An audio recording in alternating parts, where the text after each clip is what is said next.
시청자 여러분 안녕하십니까? 이럴 땐 이런 법 윤유라입니다. 아인 키드와 그리고 어른인 어덜트를 합친 신조어 키덜트는 아이와 같은 감성과 취향을 지닌 어른을 뜻합니다. 국내에서는 어른 그리고 어린이를 합친 어른이라고 불리기도 하죠. 이런 어른이의 주된 관심품 뭘까요? 아마 가장 먼저 드론을 떠올리실 겁니다. 그런데 이 드론이 상상 그 이상의 활약을 전 세계적으로 펼치면서 4차 산업의 선두주자로 나서고 있다고 하는데요. 자고 일어나면 또 다른 세계가 펼쳐진 만큼 빠르게 성장하는 과학기술, 그만큼 주의해야 할 것도 많다고 합니다. 눈부신 과학의 발전 앞에서 우리는 어떤 걱정을 해야 하고 또 우리 법은 어떤 대비를 해야 하는 걸까요? 오늘 저희 이럴 땐 이런 법에서 이야기 나눠보겠습니다. 자, 드론과 관련한 다양한 이야기 위해서 두 분 자리하셨습니다. 김한식 문학평론가 그리고 김성수 변호사 오셨습니다. 어서 오십시오. 네, 안녕하십니까. 네. 자, 제가 앞서 말씀드렸는데 이제 어른이 키덜트 이런 얘기했어요. 두 분은 혹시 어른이나 키덜트로서 취미 혹시 갖고 계신 거 있으세요? 네, 저는 간혹 네. 그 옛날에 추억의 오락실의 게임을 뭐 이런 사이트에 들어가서 했거든요. 근데 네네. 옛날에 정말 저희 때는 50원이었거든요. 세대가 여기서 차이가 나네요. 그래서 정말 50원 넣으면 그렇게 일찍 끝나가지고 아쉬움이 굉장히 많았었거든요. 네. 그랬었는데 와, 인터넷으로 하니까 무제한으로 할 수가 있더라고요. 변호사님은 어떠세요? 뭐 취미, 예. 드론 이런 거 해보신 적 있으세요? 저는 취미가 게임 쪽을 좀 좋아하는데 두 분이 약간 통하시네요. 저는 그 비행기 게임 중에 그 좀 이렇게 모의 항공 이렇게 연습을 할 수 있는 플라이트 땡땡이라는 게임 좋아요. 실감나죠. 그건 진짜 이렇게 하는 것 같은 느낌을 그래서 그런 걸 하면서 이제 나도 뭔가 비행기 한번 몰아보고 싶다 이런 생각했었는데 드론이 이제 이렇게 생기면서 네. 이제 휴대폰으로 연동해서 화면을 보면서도 조절을 할 수 있거든요. 그런 게 조금 이제 대리만족이 되지 않나 이런 생각을 했었어요. 그렇군요. 두 분 다 뭔가 오늘 주제랑 좀 잘 맞으실 것 같은데요. 네, 기대를 해보셔도 좋을 것 같습니다. 자, 드론을 많은 분들이 요즘 뭐 TV에 연예인들도 많이 하시고 하시는데 네, 그렇죠. 정확하게 어떤 걸 드론이라고 하는 거예요? 드론 같은 경우는 설이 여러 가지가 있어요. 뭐 흔히 우리가 알려진 바로는 뭐 무인기, 그러니까 사람이 타지 않는 형태의 비행 물체를 뜻하는데 네. 뭐 1800년대에 무슨 뭐 열기구를 이제 기원으로 삼는 경우도 있고, 근데 그건 너무 이제 오래된 거고, 그쵸. 우리가 흔히 얘기하는 드론 같은 경우 지금 현재 상태를 생각을 해보시면 네. 소위 말해서 이 헬기에 들어가는 프로펠러가 4개가 위에 있는 거거든요. 네네. 근데 헬리콥터 같은 경우는 대체적으로 우리가 보는 건 하나잖아요. 네. 국가대봤자 2개인데 네.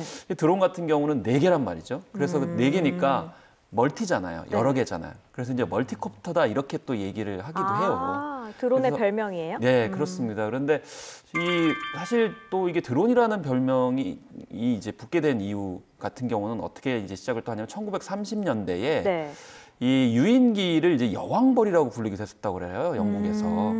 그런데 이걸 무인기로 만들면서 여왕벌이 있으니까 그 여왕벌에 관련돼가지고 수펄이 있어야 되지 않을까. 네. 그래서 이게 드론이 수펄이라는 뜻도 있어요, 수컷벌. 그러니까 사실 우리가 드론기 보면 뭐가 소리가 나잖아요. 윙윙. 네, 그래서 마치 곤충 소리 같이 비슷하게 나서. 일리가 있네요. 네, 그래서 이제 그런 의미에서 그냥 무인기다라는 것을 좀 벗어나서 네. 마치 곤충이 수컷 내는 것처럼 나기 때문에 드론을 했다 이런 얘기도 있거든요. 그래서 사실 우리가 흔히 이제 이런 질문을 또 많이 하시거든요. 전에 헬리캠이 있었다. 네네. 헬리캠 같은 경우도 띄워가지고 그것도 촬영을 하거든요. 네. 헬리캠하고 뭐가 다르냐 이렇게 이제 또 물어보거든요. 근데 헬리캠은 대부분 헬리콥터 방식을 취하긴 하는데 이 프로펠러가 4개는 아닌 경우가 많아요. 그렇군요. 사실 그래서 지금 이제 어떤 게 드론이다라고 규정을 굳이 이제 정리를 해서 지어보자면은 그 프로펠러가 4개가 달려야 하고 스마트폰과 이제 연동이 돼서 네. 하늘을 날아다니면서 자기 할 일을 하는 뭐 그걸로 얘기를 할 수 있을 것 같은데 여기에 대한 법적 규정이 예. 어느 정도나 좀 마련이 돼 있나 궁금해요. 그러니까 이 드론이라는 기술 자체가 2014년 정도에 이제 일상에 많이 들어왔거든요. 네. 근데 그러다 보니까는 법이 좀 따라가는 게 늦지 않습니까? 네. 법이 뭐 이제 만들어지고는 있는데 법상으로는 드론이라는 개념은 따로 없습니다. 그냥 무인 비행 장치 중에 초경량 비행 장치를 드론이라고 명명을 할 수가 있는 거죠. 그 그렇죠. 범주에 포함이 되는 겁니다. 그래서 그 초경량에 해당하는 드론의 경우에는 이제 항공안전법이랑 항공사업법에서 이제 규정을 좀 많이 하고 있는데 네. 이거 자체가 아무래도 이제 드론이라는 기술을 이제 나온 다음에 만든 법이 아니라 기존에 있던 항공안전법에다가 껴놓다 보니까는 이게 드론의 범주에 어디까지 포함이 되는지, 그리고 이게 그럼 제한이 타당한지는 조금 애매합니다. 네. 그래서 기존에 그냥 이런 제한 같은 거에 다 걸린다고 보시면 되는데요. 그래서 항공 제한 공역에서 뭐 날리면은 벌금 200만 원 이하의 처분을 받는다든지, 네. 아니면은 뭐 주야간에 날리면 안 되게 돼 있는데 그때 승인 안 받고 날리면은 뭐 200만 원 이하의 과태료의 처분을 받는다든지 이런 규정들은 있는데 아직은 조금 미비한 부분이 많이 있는 상황입니다. 놀란 게 이제 드론이라는 단어조차 등장하지 않는다, 법에는 아직은. 그냥 그렇죠. 초경량 비행 장치다. 그리고 이 개념상 드론이라는 게 사실 굉장히 범주가 넓어서 네. 법적인 부분만이 아니라 실제로도 어디까지 드론인지도 좀 애매한 부분이 있습니다. 정말 사람이 타는 드론도 이제 개발이 되고 있는데 네. 이걸 그럼 드론으로 볼 수 있는지 아. 이것도 문제가 될 수가 있거든요. 그러니까 드론이 무엇이냐, 요거부터 좀 제대로 네, 개념 나라에서 좀 규정이. 개념을 네. 잘 그렇죠. 정해주셔야 될 것 같네요. 자, 그럼 일단 뭐 드론 때문에 우려되는 상황들이 이제 굉장히 많이 있잖아요. 최근에 아마 이런 기사 많이 보셨을 거예요. 송송 커플의 결혼식에 네. 중국 매체에서 드론 날렸다가 네. 그래서 문제가 좀 중국이 됐죠. 정말 드론 대국다운 면모를 보여줬어요. 한국의 기자들은 전혀 그거 생각하지 못했거든요. 그런데 이 중국 기자들이 그거를 와. 드론을 띄워가지고 예. 그 덕분에 저희는 또 결혼식 볼 수 있었죠. 이거 좋다고 얘기했는지 나쁘다고 얘기할지 모르겠지만 네. 이 법적인 어떤 그 사이를 비집고 이제 들어갔다 이렇게 볼 수도 있을 것 같은데 네, 네. 결국 이제 그 커플은 뭐 고소하지는 않겠다 뭐 이렇게까지 아, 얘기를 그랬대요? 했거든요. 왜냐하면 아. 사생활 침해를 당하는 거고 네. 그 당시 결혼을 할 때는 사실 이제 일부 사람만 입장을 할 수 있도록 비공개로. 하고 또 비공개를 했기 때문에 사생활을 철저하게 보호해줘야 될 측면이 있었거든요. 근데 네. 오히려 이 송송 커플이 대국다운 면모를 보여줬지 않나 그런 생각이 들어요. 그거를 맞아요. 왜 그 허용하지 않았는데 굳이 했어야 되나라는 생각에서 봤을 때는 법적으로는 좀 지켜줬어야 된다는 생각이 들고요. 물론 네. 팬들은 네, 좋아하겠지만요. 팬들은 좋죠. 네. 네, 그래서 이 무엇보다 요즘에 이제 이런 사생활 침해 문제가 가장 이제 심각해졌고 특히 여성분들이 지금 굉장히 우려스럽게 생각을 하고 있거든요. 그렇다면서요. 예, 정말. 그래서 이 여성들이 거주하고 있는 집 근처에다가 드론을 띄워가지고 그걸 촬영을 하고 그걸 또 인터넷에 유포를 하고 있기 때문에 이런 점에서 또 문제가 되고 있고요. 특히 아까 좀 말씀하셨듯이 야간에 드론을 띄우면 안 되거든요. 드론이 안 보이기 때문에 어떤 짓을 하는지 모르기 때문에 그래서 결과적으로 이런 사생활 침해뿐만이 아니고 이제 소위 인권 침해까지도 가는 상황이 네. 벌어졌기 때문에 오히려 지금 현재 드론에 대해서 한쪽에서는 산업적으로 미래에 굉장히 전도 유망한 산업이라고 굉장히 이야기를 하는데 네. 일반 여성들 입장에서 봤을 때는 굉장히 공포스러운 존재로 받아들여지고 있어요. 드론 몰카범 말씀을 하셨는데 저도 그 기사를 읽고 나서 실제로 여성분이 드론 몰카범 좀 처벌 좀 해주세요라는 글을 네. 올렸다고 들었는데 그거 보고 나서 이제 거실에 왔다 갔다 하는데 괜히 창문 한 번씩 보게 되는 거예요. 그렇죠. 드론이 날아가진 않을까, 나를 그렇죠. 찍고 있진 않을까. 사실 저층이 그동안에는 문제가 됐어요. 근데 이제는 고층까지도 이 드론 때문에 우려해야 되는 상황은 좀 안심하고 거주할 수 있는 권리를 좀 보장해줬으면 좋겠다는 생각이 드네요. 그렇습니다. 이럴 경우에 어떻게 좀 처벌 가능할까요? 드론 몰카범? 예, 그래서 지금 말씀을 드리면서도 저가 뭐 이런저런 생각을 많이 했는데 네. 이게 지금 이번 사례에서 밝혀진 것처럼 이게 드론으로 사생활을 침해를 한다고 해도 딱히 강력하게 처벌하기가 좀 애매합니다. 그냥 비행 제한 공역이었으면 그에 대해서 200만 원 이하의 벌금 처분을 할 수가 있는 정도고 네. 그 외에는 뭐 개인정보보호법상에는 이게 영상정보 처리 장치로 보기도 조금 애매하고 또 그리고 수집만 한 카메라가 경우에는 있는데? 이게 영상정보 처리 장치를 개인정보보호법에서는 일정한 장소에서 뭐 이렇게 장기적으로 아. 예, 노출해서 찍는 경우만 영상정보 처리 장치를 하고 있고 이게 드론 같은 경우에 날아서 지나가니까 이게 그러면 CCTV라고 볼 수도 없는 거고 아. 예 그리고 또 수집만 하는 경우에는 또 형사처벌 규정이 조금 애매하게 돼 있거든요. 이거를 이번에는 뭐 이제 좀 상업적으로 이용을 했으니까 문제가 될 수는 있는 건데 그리고 있다고 한들 그 처벌이 그렇게 강하지가 않습니다. 그것도 문제가 있고 또 그리고 성폭력 범죄 관련해서도 말씀을 하셨는데 네. 이 몰카 같은 경우에도 그냥 카메라로 찍은 것만으로는 안 되고 성적 욕망을 충족하거나 성적 수치심을 느끼는 촬영을 했을 때는 성폭력 특별법에 따라서 처벌이 되는데 그게 아닌 경우에는 처벌이 애매하거든요. 그래서 정말 멀리서 이렇게 찍다가 우연히 찍혔다라고 해버리면 고의가 없으니까 처벌이 안 되는 문제가 생깁니다. 그래서 이런 게 이제 좀 제도적으로 바뀌어야 되고 기술적으로도 바뀌어야 되는 게 처음에 스마트폰 나왔을 때 카메라로 몰카를 그렇게 많이 찍었었거든요. 그렇죠. 그러다 보니까 소리가 나게 이제 강제적으로 법정 의무화를 했는데 네. 이제 또 소리가 안 나면 어플 깔아서 쓰시는 분들도 있긴 하는데 네네. 그런 식으로 드론도 이제 기술을 계속 발전을 시킬 거라면 이게 드론은 무엇이라는 규정도 정확하게 나와야 되는 거고 이에 대해서 기술적으로 아예 불가능하게 뭐 밤 몇 시에는 날리면 무조건 처벌이 된다든지 그것도 굉장히 강하게 처벌이 된다든지 아니면 뭐 어떻게 촬영을 했을 때는 그거를 보관을 하고 있으면 그게 적발이 되는 경우에 굉장히 강하게 처벌이 된다. 이런 게 좀 인정이 돼야 될 것 같고 민사상으로도 이게 개인정보가 침해됐다고 하면 몇백만 원밖에 인정이 안 되거든요. 근데 사실 피해자는 굉장히 크게 손해를 입을 수도 있는 거고 네. 뭐 정말 나체가 노출이 될 수도 있는데 그거에 대해서 뭐 몇천만 원 받고 끝난다.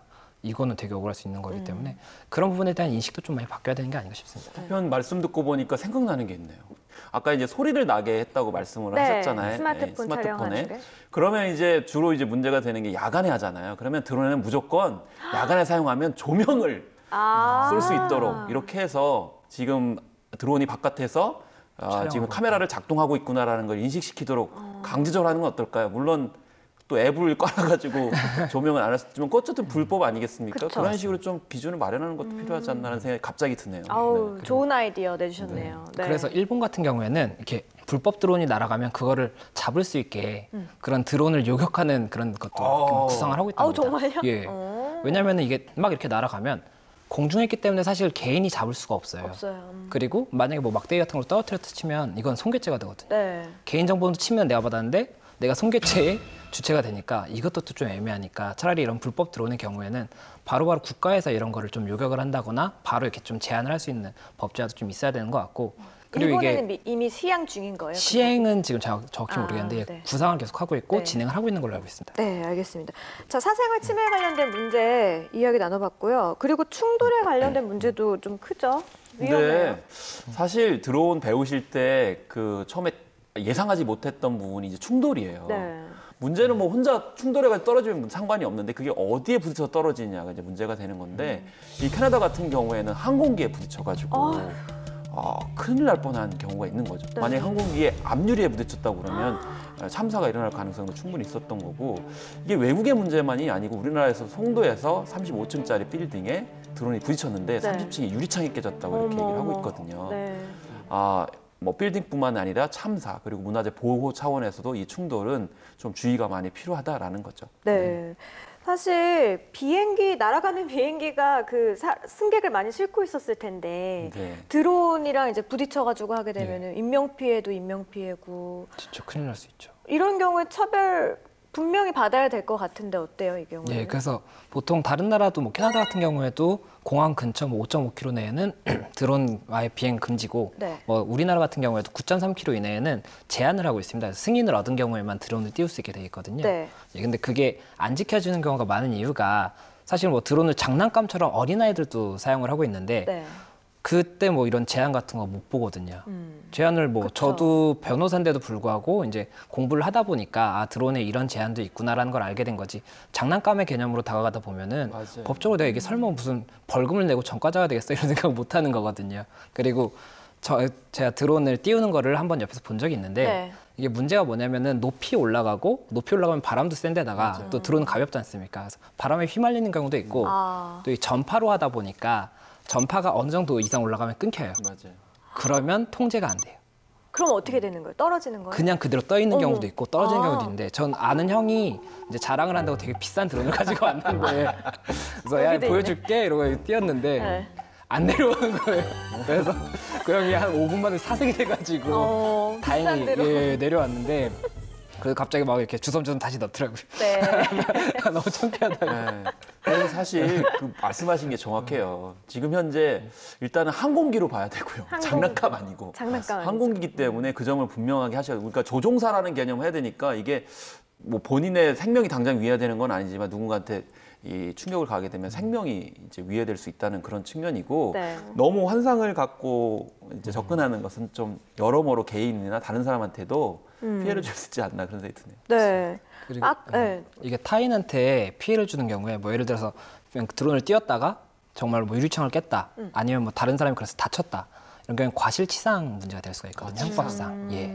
이게 과실손괴는 뭐 형법상 처벌이 안 된다고 하더라도 네. 과실치상이나 과실치사 그리고 또 민사적으로도 뭐 유리창 깨지고 이러면 굉장히 큰 손해지 않습니까? 네. 손해배상청도 굉장히 크게 받을 수가 있기 때문에 아. 예. 이걸 그냥 장난감이고 우리 애가 사달라 그랬다고 사줬다가 네. 이게 문제가 될 수가 있고 또 항공안전법상은 드론을 날리다가 사고가 났어도 보고를 하게 돼 있어요. 그래서 보고를 안 한 경우에 그러니까요. 50만 원 이하 과태료도 처분이 되기 때문에 이걸 좀 유의를 해야 될 것 같고 이런 부분에 대해서 제 개인적인 아이디어는 뭐예요? 드론을 만드는 업체에서 네. 사용 설명서를 당연히 주지 않습니까? 네. 거기에 하나 더해서 관련법이 이 제품은 뭐 몇 킬로 이하 그렇군요. 제품이고 그래서 이런 제한이 있다. 비행 공역은 뭐 어떤 앱을 사용해서 거기서 확인을 하셔라. 아니면 이렇게 처벌이 된다. 이런 거를 좀 넣는 거를 법적으로 강제화를 하면은 사람들이 가볍게 이렇게 했다가도 야 이거 이렇게 하니까 조심해 이렇게 아들한테 얘기해 줄 수도 있는 거고 예. 그런 게 좀 있으면 좋을 것 같습니다. 생각이 오늘 듭니다. 두 분 아주 좋은 아이디어 하나씩 내주시고 있는 것 같아요. 그쵸. 진짜 그런 사용 설명서 안에 법적인 내용까지 같이 첨가를 해주시면은 그쵸. 아무래도 많은 분들이 좀 겁을 먹고 조심스럽게 다루지 않을까 생각이 그렇죠. 드네요. 전과자 안 될 수 있고요. 가장 경제를 비용을 아낄 수 있는 아주 좋은 아이디어시네요.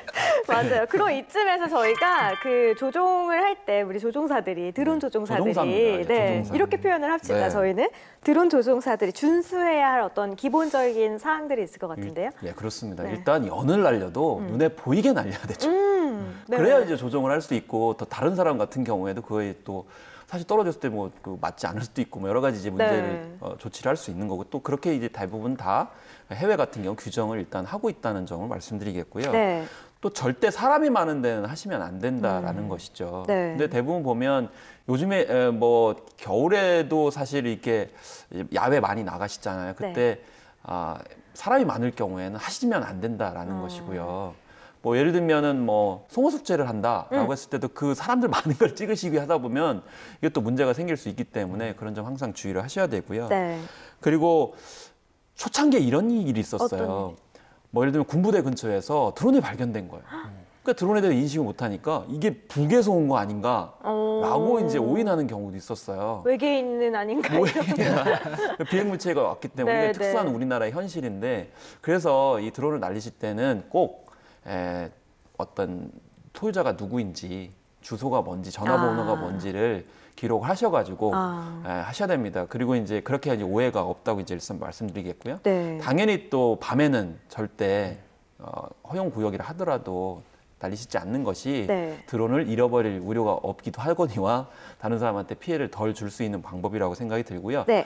아까 조종사라고 말씀을 하셨잖아요. 조종사. 조종사들은 음주를 하면 안 됩니다. 그렇죠. 그렇죠? 음주운전이잖아요. 네, 음주운전이기 음주 때문에 조정. 항상 이것은 허용된 그런 용도와 목적 하에서만 하신다는 걸 좀 유념하셔야 될 것 같습니다. 네, 알겠습니다. 기본적인 사항들 잘 기억을 해주시고요.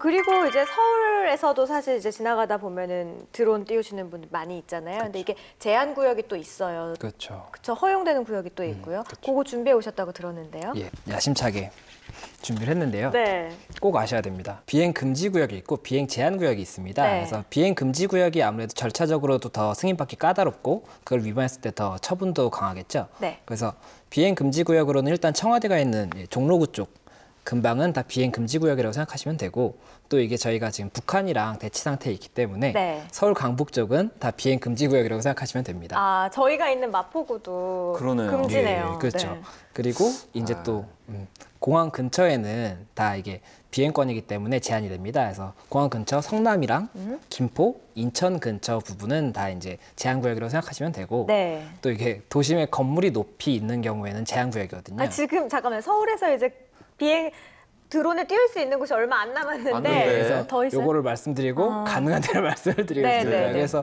결국에는 서울이 다 제한 구역이라고 생각하시면 되고 쉽게 네. 생각하시면 강동구 일부와 네. 그리고 뭐 이쪽 아래쪽에 서울의 일부가 네. 가능 구역으로 있긴 한데 이게 그 주소에 따라서 조금만 벗어나도 제한이나 금지일 수가 있기 때문에 가장 좋은 것은 국토교통부랑 그리고 또 그 드론 협회에서 개발한 앱이 있거든요. 네. 그래서 그 앱을 키면은 자기 위치가 지금 제한 구역인지 가능 구역인지가 나타납니다. 그래서 그걸로 확인을 하시거나 아니면 이제 이 드론 산업 개발을 위해서 그냥 날릴 수 있는 항공장을 만들어줬거든요. 네. 그래서 광진구나 뭐 울산 이런 데 있기 때문에 거기에 가서 날리시고 연습하시는 게 제일 마음 편할 수는 있겠죠. 다시 한번 정리를 해드리자면 서초구 일부 지역과 강동구 일부 지역에서만 허용이 되고요. 서울은 뭐 대부분 지역에서는 예, 대부분은 다 안 된다고 금지 보시면 구역이다라고 됩니다. 보시면 되겠습니다. 네, 드론 금지 구역 살펴봤는데 근데 또 드론 제한 구역에서도 우리가 드론을 띄울 수 있는 방법이 또 있다고 들었어요. 예, 방금 잠시 설명을 드린 것처럼 네. 이게 승인을 받은 경우에는 제한 구역에서 띄울 수가 있습니다. 네. 그리고 최근에 이제 관련 법이 좀 개정이 돼서 그 다른 이유가 있지 않은 이상은 가능하면 제한을 풀어주는 쪽으로 예, 이렇게 승인을 해주고 있긴 합니다. 근데 이게 또 굉장히 그 받아야 되는 처장이 다르거든요. 촬영 허가는 뭐 군대 쪽에다 받아야 되고 또 이런 뭐 비행 허가는 국토교통부나 이런 쪽에다 받아야 되는 부분이 있어서 네. 이거를 온라인에서 통합으로 신청을 할 수 있게 민원 통합 서비스를 지원을 하고 있습니다. 그래서 이제 뭐 검색을 하실 때 드론 민원 통합 서비스 이렇게 하면 그 사이트로 들어가면은 그 신청서가 다 있고 제출을 어디다 하는지도 다 안내가 돼 있기 때문에 그 부분을 참고해서 꼭 이렇게 꼼꼼하게 신청을 해서 문제가 되지 않게 하는 게 좋을 것 같습니다. 네, 절차를 잘 확인하셔서 드론 조종하시는데 문제 없으셨으면 좋겠습니다. 그리고 이번에는 드론의 종류가 참 많이 있다고 말씀을 하셨는데요. 어떤 종류가 있고 어떤 용도로 저희가 사용을 하고 있는지 이번에는 제가 또 준비를 해봤습니다. 준비하셨습니까? 네. 드론의 이번엔 떼는 거군요. 좀 도와주세요, 평론가님. 네, 알겠습니다. 다양한 역할인데요. 일단은 뭐 하나하나 다 떼어볼까요? 네. 첫 번째는 바로 낚시 도우미. 와. 너무 좋아하시는데요. 너무 좋아합니다. 왜냐하면 낚시를 하다 보면 네. 좀 더 멀리 이렇게 낚싯대를 들이오면 저기서 잡힐 것 같은데 손에 한계, 낚싯대에 한계가 있거든요. 네, 아니면 줄에 네. 한계가 있고 네. 그리고 줄을 뭐 이렇게 하다 보면 이게 잘 안 되는 경우가 있기 때문에 포인트별로 그냥 원하는 대로 이렇게 거기서 낚시를 하면 좋지 않을까 그러면서 괜찮네요. 예, 스마트폰으로 딱 보면서 조정을 하고 뭐 그 주변에 또 물고기 떼가 뭐가 있는지도 한번 보고 아마 이 남자들은 굉장히 좋아할 것 같은데 네. 예, 아내분들은 좀 많이 싫어할 것 같다는 생각이 들어요. 방금 왜냐면 제가 그 생각을 했어요. 네, 비용이 더 많이 들어가기도 하고 맞아요. 이 드론 낚시에 빠져가지고 또 집에 네. 안 오고 그러면 좀 골치가 아플 것 같은 생각이 그러니까요. 드네. 낚시에 더 빠지실 것 같아요. 네. 다음 패스. 웨이터. 이런 거 같은 경우는 이제 파티 같은 경우 야외 파티를 할 때 네, 넓은 구역에서. 사실 사람들 사이를 뚫고 가기도 힘들고 사실 또 이게 들다 보면은 흘리기도 하고 맞아요. 없기도 하고 이런 상황이 벌어지기 네, 때문에 네. 항상 드론이 공중에 떠 있으면서 필요한 사람한테 이렇게 갖다 줄 수 있다고 그러면 나름대로 좀 편하다고 생각이 드네요. 괜찮을 것 같아요. 자, 다음. 인터넷 서비스. 네. 이런 역할도 있고요. 다음 볼까요? 기상예보. 기상예보. 제가 또 기상캐스터 출신이지 않습니까? 네. 이거 진짜 유용할 것 같아요. 사실 요즘에 그 국지성 호우 많거든요. 게릴라 폭우 많고. 맞아요. 그래가지고 이 기상청 직원들이 굉장히 곤혹스러워요. 힘들어요. 네. 특히 기상 예보하실 때도 네. 아이고 비 온다고 그랬는데 안 오고. 항의 전화 많이 받았어요. 그렇기 때문에 드론을 이렇게 항상 띄워놓으면 네. 돌발적인 그런 날씨 변화에 대해서 네. 좀 잘 알아낼 수 있지 않을까 하는 좀 드네요. 맞아요. 하나 개인적으로 구입했어요. 기상캐스터 은퇴했습니다. 자, 다음은 광고입니다. 그렇죠. 이거는 이목을 끌기 참 좋을 것 예를 같아요. 들면 이제 에드벌룬을 예전에 이제 띄웠었잖아요. 네. 그래가지고 이제 이렇게 광고할 수 있는 내용들 밑으로 늘려가지고 이렇게 하는 건데 네. 드론 같은 경우는 이제 한번 띄워놓게 되면 자기가 이동을 할 수 있거든요. 근데 에드벌룬 같은 경우는 이동을 못 해요. 못하죠. 그냥 거기서만 이제 왔다 갔다 네. 하기 때문에 그래서 드론 띄워놓으면 여기서 좀 홍보하다가 저쪽에 이동할 수 있고 요소로 이렇게 할 수 있기 때문에 이런 점에서 이제 최근에 광고 업계에서는 시도를 하고 있는 그런 상황이죠. 근데 괜찮습니다. 드론 광고를 하려면 네. 법제화를 정확히 해야 될 것 같은 게 네. 불법 드론 광고하면 얼마나 신경 쓰이겠어요. 계속 카메라가 여기도 이상한 거 날아가고 저기도 이상한 거 날아가고. 그것도 예, 그런 앞으로 건 제한이 광고 있죠. 관련 법에서 좀 손을 맞습니다. 봐야 될 그런 부분인 것 법제화가 같네요. 많이 돼야 될 것 같아요. 네. 자, 잘못하면 다음에 전과자 됩니다. 이거는 정말 훌륭한 역할일 것 같아요. 앰뷸런스의 네. 역할을 드론이 직접 환자를 앰뷸런스 싣고. 같은 경우는 데도 있고요. 특히 이제 해난 구조에서 물에 빠졌을 때 사실 즉시 이제 갈 수 없는 부분이 있기 때문에 예를 들면 네. 해변에서 뭐 이렇게 보호 요원들 있잖아요. 안전 네, 네, 요원들. 네. 안전 요원들이 항상 드론을 가지고 있는 거죠. 그래서 안전 요원들이 이제 미처 달려가기 전에 위급한 상황이 있을 수 있기 때문에 그렇죠. 이 튜브나 이런 것들을 드론이 장착을 해서 즉시 이제 출동을 해서 떨어뜨려주고 이제 그런 것이 있고요. 또 한편으로는 이제 이 심장 쇼크에 오시는 분이 있거든요. 네. 그런 분들 같은 경우 거리에서 이제 있다가 이제 바로 이렇게 장비를 이동시켜주는 그런 것들이 지금 현재 이제 소방방재청이나 안전요원센터에서 이제 이루어지고 있는 그런 서비스들이죠. 골든타임 내로 바로바로 이동을 네. 시킬 수 있는 드론 꼭 빨리 좀 이거는 시행이 됐으면 좋겠고요. 공기청정기 드론. 네. 공기청정기는 충분히 가능할 수 있죠. 요즘 미세먼지 많은데 어떤 예를 들면 실내체육관이다 네. 이러면 거기 사실 먼지 굉장히 많고요. 너무 많아요. 혼탁하거든요. 그런데다가 이제 공중에 떠 있으면서 공주청정기를 한다 그러면 회의동 공기도 깨끗하고 이제 쾌적하게 맞아요. 관람할 수 있지 않을까. 네. 극장 같은 데 좀 그쵸? 했으면 좋겠다는 생각이 드네요. 큰 몰에서도 네. 좋을 것 같고요. 마지막은 짜잔. 긴급 서비스. 네, 그렇습니다. 이게 긴급하게 이제 필요한 물품이나 이런 것들을 좀 즉시 줄 수 있는 그런 서비스도 여전히 있을 수 있고요. 네, 저희가 다양한 역할 좀 살펴봤는데 혹시 개인적으로 우리 뭐 변호사님과 평론가님은 나 이런 드론 좀 필요하다 이런 거 있으세요? 저는 생각했던 게 이 드론이 지금 많이 쓰이는 건 그거거든요. 이렇게 개인 따라오면서 찍어주는 드론이 좀 인기가 있거든요. 네. 이 개인을 따라올 수 있는 기술이 있으니까 장바구니 같은 거 장 보러 가시면 무겁지 않습니까? 따라다니면서 장을 들어주는 드론. 그게 굉장히 괜찮지 않을까. 네. 이게 이렇게 카트 끌고 다니시잖아요, 마트에서. 그냥 장바구니 대신, 그러니까 카트 대신에 드론이 따라다니면서 물건 이렇게 얹어 놓으면 드론이 따라오고 집까지도 데려다 주고. 그거 얼마나 좋겠어. 그런 생각 많이 괜찮게 했었어요. 힘이 좀 약하신가 봐요. 아니, 어머님들을 위해서. 저는 굉장히 튼튼한데. 좋아요. 평론가님은요? 저는 약간 쉴 수 있는 드론이었으면 쉴 수 있는 드론이요? 네, 항상 제 옆을 따라다니면서 쉴 수 있는 그런 침대형 드론이었으면 좋겠다는 생각 좀 많이 하거든요. 네. 진짜. 아니 근데 우리 평론가님 방송을 너무 많이 하시니까 그쵸. 여러 군데 또 그렇죠. 방송사 다니시면서 방송하시니까 그런 생각을 또 하셨나 보네요. 네, 그렇습니다. 그래서 네. 테러는 탈 수도 있고 누울 수도 있고 알겠습니다. 여기 좀 약간 뭐 움직일 수 있는 플렉서블한 유연한 좀 그런 드론도 나왔으면 좋겠다는 생각이 간혹 합니다. 네. 오늘따라 유독 힘들어 보이시네요. 네. 날개가 없는 인간, 그리고 인간이 조종할 수 있는 날개에 달린 작은 드론. 이런 드론은 촬영, 배달, 취미 등의 용도로 사용이 되고 있지만 남아프리카의 한 회사는 멸종 위기의 동물을 지키는 용도로 활용하고 있다고 합니다. 드론으로 할 수 있는 값진 일, 마음만 먹는다면 더 많은 곳에서 볼 수 있을 것 같네요.